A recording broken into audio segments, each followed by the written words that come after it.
안녕하십니까. SPM 리서치의 김영재입니다. 국채 시장이 좀 괜찮게 흘러갔죠, 단기적으로. 그리고 주식시장은 또 반대로 조정을 받았고요. 국채 시장 흐름하고 금리가 이제 좀 중기 전망 쪽을 한번 생각을 해봐야 될 것 같아요. 올해 2024년 뿐만이 아니라 내년하고 내후년까지도 중기 전망을 한번 해보면서 시장을 볼 필요가 있지 않을까 이런 생각이 들어요.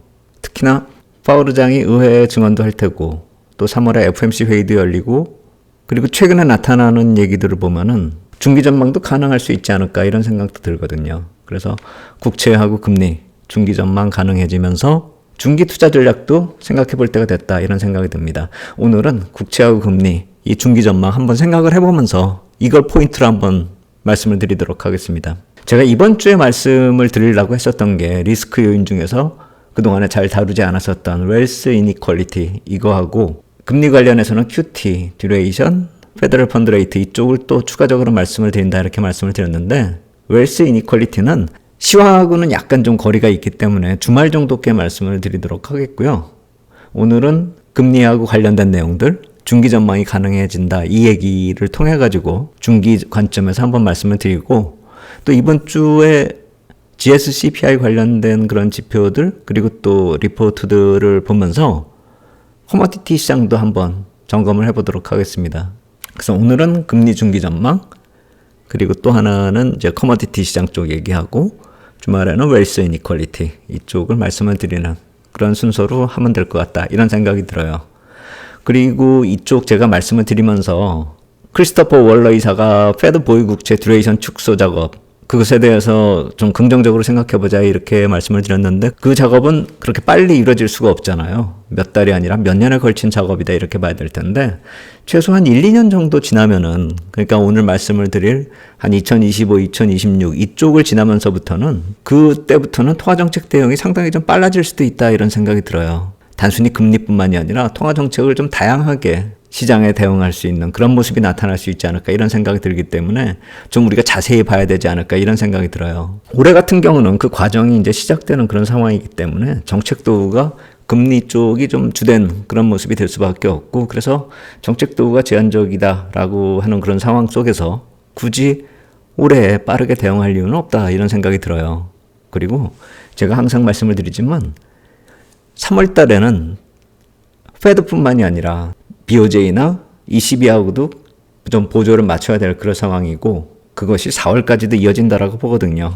이 프로세스 자체가 전체적인 조화가 나타나야 되는 그런 모습이기 때문에 지금 시점에서는 정책 대응에 대해서 속도를 빨리 대응할 이유가 없다 이렇게 보시는 게 맞을 것 같아요.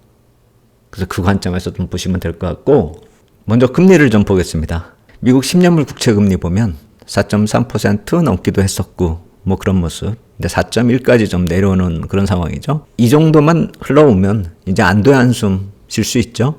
4에서 4.3 요 사이만 움직여도 사실 크게 부담은 되지 않을 거예요.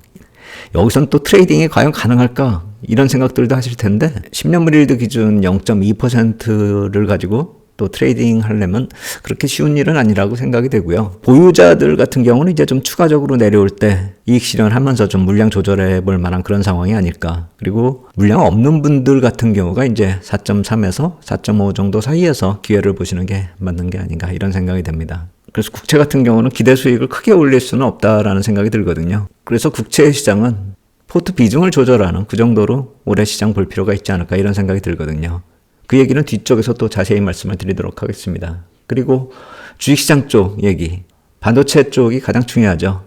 제가 이 그림 한번 그려봤어요. 이 초록색 반도체 지수고요. 그리고 푸른색이 3배 추정하는 ETF, 싹스롱, SOXL. 그리고 붉은색 선이 2배 추정하는 USD. 그래서 제가 지난해 11월 정도께 이 정도께에서는 USD 쪽을 좀 보는 게 낫지 않겠느냐 이 얘기도 말씀을 드렸었는데 결국 따져보니까 SOXL이 그때부터 수익률 따져봤을 때 조금 더 낮더라고요. USD 수익률이 316% 나왔고 SOXL이 싹스롱이 367% 조금 더 많이 나오는 그런 모습이었습니다. 레버리지 비율대로 따져보면 USD가 300% 넘었다면 SOXL은 450% 정도 나와야 되죠. 그런데 엔비디아 비중이 틀려서 이렇게 수익률이 그렇게까지 올라가지 못하고 있다 이렇게 보시면 될 것 같아요. USD가 엔비디아 비중이 한 27% 되죠. 그리고 싹스롱이 11% 정도. 엔비디아 쪽에 포커스를 맞추고 보면 엔비디아 비중이 높은 쪽이 낫지 않나 그런 생각하고, 또 조정받으면은 이 3배짜리 레버리지는 가격 회복하는데 좀 불리하잖아요. 이 그린색 반도체 지수는 사상 최고가 내는 게 벌써 2023년 중반부터 이렇게 사상 최고가 근처 가고 나서 계속 사상 최고가 흘러가고 있잖아요.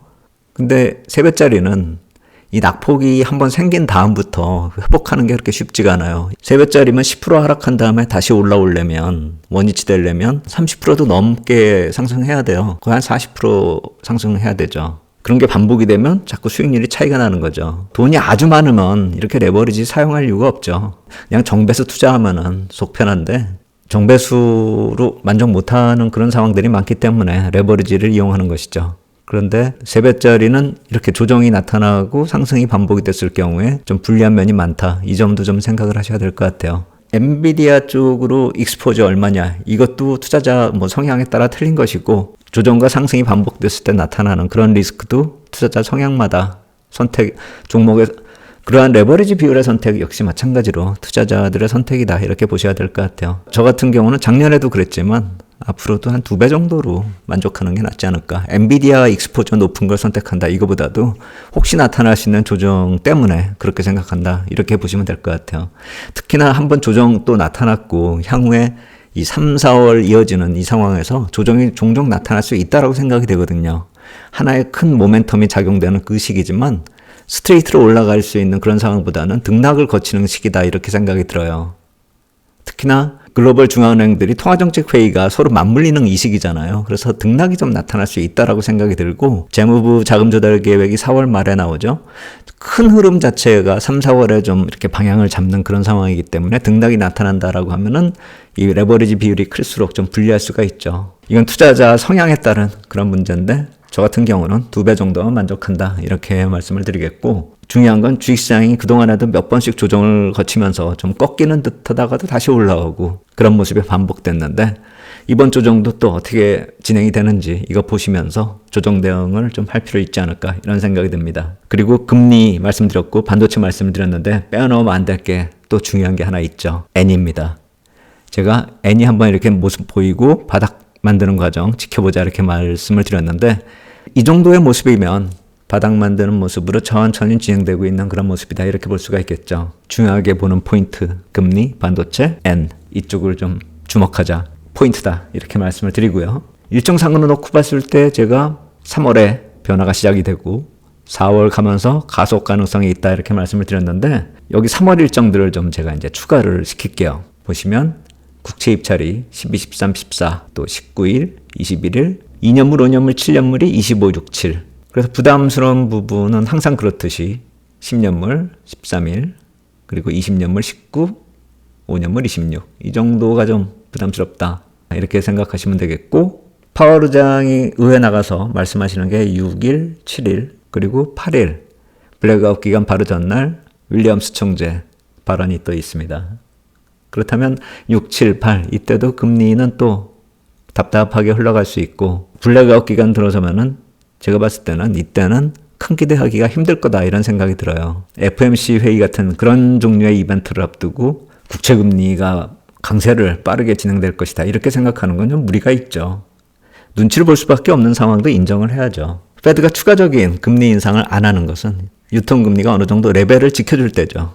금리가 빠르게 내려가는 그런 모습을 기대하기는 힘들다 이렇게 봐야 되겠죠.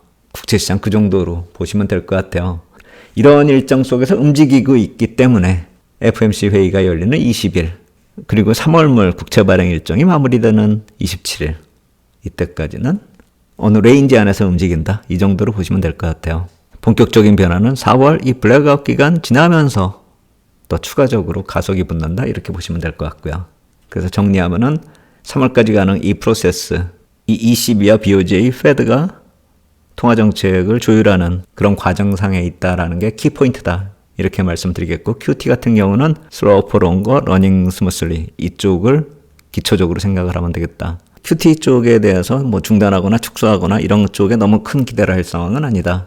모멘텀으로 봤을 때 어느 정도 비중이 있어 보이지만 시장에 주는 영향은 점차 어느 정도씩 반영이 되고 있는 그런 상황이다. 이렇게 이해를 하시는 게 좋을 것 같아요. 그래서 오늘은 본격적으로 금리 쪽 얘기, 중기 전망 한번 보면서 말씀을 드리도록 하겠습니다. 이 클리블랜드 페드 쪽에서 재밌는 자료를 냈어요. 7가지 공식에 3가지 데이터를 넣어서 그러니까 경우의 수가 21가지가 되는 거죠. 그래서 21가지 값을 구하니까 별별 값이 다 나올 거잖아요. 가능한 페더럴 펀드 레이트를 다 구한다. 이렇게 보시면 될 것 같아요. 데이터가 뭐 필라델피아 페드, 클리블랜드 페드, 뉴욕 페드, 그리고 페드 이사회, 의회 예산국, 노동통계국, 경제분석국 이런 쪽의 데이터 모조리 다 집어넣고 또 뭐 테일러 룰도 적용해보고 뭐 내추럴 금리도 적용해보고 하는 그런 7가지의 그런 공식을 가지고 값을 구해보니까 이런 식으로 나온다라는 거예요. 올해 1분기 같은 경우는 하단이 2.66, 상단이 6.31, 중간값 5%. 그리고 내년 1분기 같은 경우는 하단이 2.53, 상단이 9.13, 중간값이 3.62. 그리고 2026년 1분기가 하단이 2.37, 상단이 11.37, 그리고 중간값이 3.19. 여기서 보면은 향후 1년 사이에는 좀 많이 내려갈 수 있는 그런 폭이 있는데 점차 그 폭은 줄어들죠. 2025년 이후부터는 변화가 그렇게 크지 않다. 이렇게 보시면 될 것 같아요. 아틀란타 페드에서 테일러를 적용해가지고 이번 달 거 뽑은 것도 하단이 3.9, 상단이 4.76, 중간값이 4.22 정도 나오거든요. 이 테일러 룰로 적용하면은 좀 요새 값이 좀 아래쪽에서 나오더라고요. 그런데 페드워치 툴 보면은 지금 올해 말 기준으로 놓고 봤을 때 425에서 450bp 기준이 30% 정도 기록하고 있잖아요. 페드 쪽에서 산출한 그 중간값이 오히려 시장에서 예상하는 것보다 더 낮다는 점 흥미롭다 이렇게 봐야 되겠죠. 올해 금리 인하는 하반기 쪽에서 상당 부분이 진행이 된다 이렇게 보시면 될 텐데 클리블랜드 페드 쪽에서 여러 가지 경우로 이렇게 산출한 그 결과를 놓고 보면은 페더럴 펀드 레이트가 3.5에서 3.75 정도 이 정도로 보면 되는 것이죠. CME 페드워치 툴 보면은 좀 넓게 봤을 때 400에서 450 정도. 페드보다 시장 쪽에서 오히려 좀 더 보수적으로 지금은 보고 있다 이렇게 볼 수가 있겠죠. 그리고 제가 항상 2025년 이후 여기 이후의 금리 전망은 상상에 불과하지만 현재 시점 데이터로 해가지고 상상을 한다면 추가적으로 25bp 한두 번 정도 내려가는 그런 모습.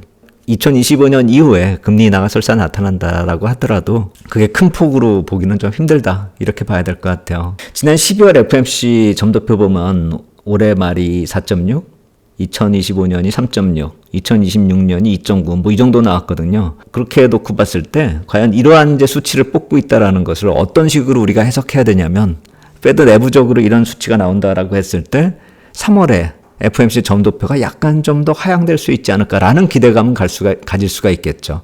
그런 기대감은 약간 가질 수가 있을 것 같은데 그런데 이번에 파월 의장이 의회에 들고 가는 그 자료 보면은 지난 12월 달 그 자료 그대로 가지고 가고 있거든요. 그래서 의회 쪽에다가 이런 식으로 이번 주에 얘기하고 불과 한 2주 정도 뒤에 또 FOMC 회의에서 또 다른 결과를 또 과연 수치를 많이 변동시킬 수 있을지 그건 좀 의문이다.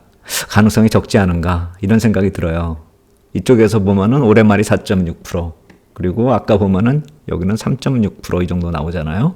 약 1%가 정도 많이 차이가 나고 있다 이렇게 볼 수가 있겠는데 제가 봤을 때는 그 중간 정도로 놓고 봐서 약간의 좀 긍정적인 기대감을 가질 만한 그런 타이밍이 아닐까 이런 생각은 들어요. 그리고 설사 그런 변화가 꼭 3월에 나타나야 될 그런 상황은 아니니까요. 제가 봤을 때는 그래서 4월 회의가 더 주목이 된다 이 얘기를 하는 거예요. 이번 달에 별거 없이 그냥 넘어가고 이 4월 달에 이때 들어가가지고 재무부에서 국채 발행 일정 확정시키면서 또 하나의 더 모멘텀을 추가할 수가 있는 것이 아닌가 그런 생각이 들거든요. 그래서 가속은 4월 달에 생각을 해보자 이 말씀을 드리는 거예요. 제가 이때 가면은 재무부 쪽에서 어떤 얘기가 이슈화되고 있는지 그걸 말씀을 드릴게요. 그러면은 선반영이 되면서 이쪽에서 가속이 붙을 것 같아요. 그게 위로 갈지 아래로 갈지 한번 그때 가서 한번 생각해보자 이 말씀을 드리겠습니다. 그리고 가장 중요한 거는 페드 쪽에서 어떤 전망을 하느냐 그것도 중요하지만 그것을 우리가 어떻게 이용할 것이냐 이게 더 중요하잖아요. 아까 말씀드린 그런 7가지 공식으로 놓고 봤을 때 현재가 5% 그리고 테일러 룰로 보면 4.22 정도 볼 수가 있는 것이고, 올해 연말 정도를 놓고 봤을 때 3.6 정도를 볼 수 있다라는 거 아니에요. 시장 기대치를 반영하고 있는 CME 패더치 툴 같은 경우는 4.25에서 4.5. 이 정도 값을 놓고 보면은 대강 그림이 그려질 수 있을 것 같아요. 저 이 말씀을 드리는 거예요. 올해 연말을 놓고 보자라는 것이죠. 2025년 1분기 전망이 올 연말이나 마찬가지잖아요. 그것을 3.62 정도 하단을 놓고 보고, 물론 지난번 FOMC 회의 때 점도표는 4.5에서 4.75지만 그것이 4월 지나면서부터 변화가 돼서 이런 클리블랜드 페드 쪽에서 제시한 3.5에서 3.75 정도까지로 만약 이러한 값을 기대할 수 없다면은 국채 쪽은 올해 시세 전혀 없다 이렇게 봐야 되겠죠. 그래서 4월 이후에 나타나는 변화 쪽을 좀 기대해보자 이 말씀을 드리는 것이고, 올해 연말에 3.5에서 3.75 정도 놓고 보고, 그리고 2025년 이후에 선거 이후의 정책은 또 우리가 예측할 수 없기 때문에 지금 현재의 수치로 그냥 가정을 해가지고 이 정도 3에서 3.25라고 가정을 한다면, 그렇다면 올해 연말과 내년에 도달할 수 있는 금리 수준이 얼마인지 그걸 생각해 봐야 된다는 겁니다. 제가 금리는 선반영된다 이 말씀 계속 드리고 있잖아요. 2019년부터 2021년 이 표 한번 잘 생각해 보시고, 하단은 제가 이렇게 계속 말씀을 드리고 있잖아요. 올해 연말 기준으로 3.5에서 3.75, 2025년 말에 클리블랜드 페드 쪽에서 내놓은 3에서 3.25 정도 가정해서 본다면 그것도 최선이다 이렇게 생각이 되는데, 과연 어디까지 금리가 내리고 어디가 바닥에서 터날까 그거 한번 생각을 해보셔야 돼요. 금리 인하할 것 같아서, 아니면 리세션이 오면 당연히 금리가 하락할 것 같아서 막연한 기준으로 생각하시면 안 돼요. 주식 같은 경우는 타겟 프라이스 다 정해가지고 매수하잖아요. 그럼 국채 같은 경우는 타겟 레이트를 당연히 구해야죠. 여기서 어디까지 갈 수 있는지 타겟 레이트를 구한 다음에, 그래야지만 어디서 진입할 건지, 어느 정도의 수익을 낼 수 있을 건지 그것을 구할 수가 있잖아요. 그 그림이 점차 그려질 수 있는 그런 타이밍으로 들어서고 있다 이 말씀을 드리는 것이고, 3, 4월에 그것이 좀 더 윤곽이 확실해질 수 있다 이 관점으로 보시면 돼요. 제가 그러한 모습들이 어떻게 진행이 되고 있는지는 데이터들 나올 때마다 말씀을 드리도록 하겠습니다. 오늘 여기까지 하도록 하겠습니다. 감사합니다.